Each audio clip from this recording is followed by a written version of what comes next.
Grandma, these moments are for you. Grandma. You know that. Preach. And I'm representing today for the voices of the ones who are unable to tell their story.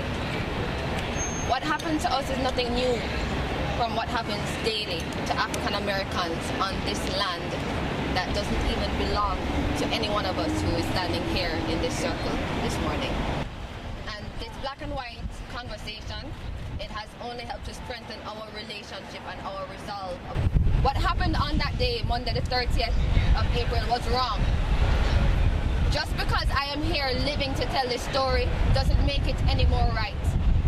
Just because I wasn't bound and handcuffed against the ground, my blood is not running in the streets, doesn't make it any less violent. What happened to all of us is indignity. There was no respect and no honor.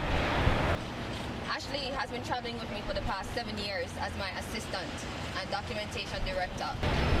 When the officer pointed and told us to put our hands up, I said no.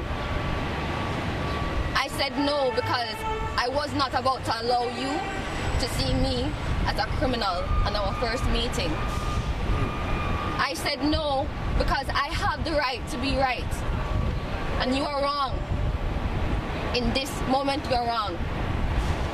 And in every instance that we could, we expressed to them that you're making a bad mistake right now. We want to ask the Rialto Police Department to conduct an internal investigation into their potential of their officers' wrongdoing. We have not filed a lawsuit yet, but we have noticed them. We have placed them on notice of our representation of Donisha, Komi, and Kelly. We want every record that they have, every audio camera, every 911 call. We want to review the evidence for ourselves and determine the extent to which their constitutional rights were violated. And the cars all surrounded us. The first thing that came out of my mouth, my window was already open, my hands were up, and I said, we're an Airbnb. Most importantly, there was an individual that placed this racist call with false allegations to the Rialto Police Department on April 30th, and we want her held accountable. Under the laws of the state of California and the laws of most states throughout this nation, if a person places a false or misleading call to law enforcement, they can be held criminally liable for endangering the lives of others.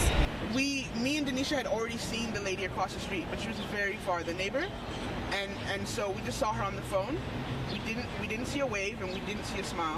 They have a right not to smile on command at the behest of a white woman who would choose to place a racist call and endanger their lives and violate their constitutional rights because they didn't smile at her that day. We don't want to live in an America where black people are forced to smile at white people to preserve their lives.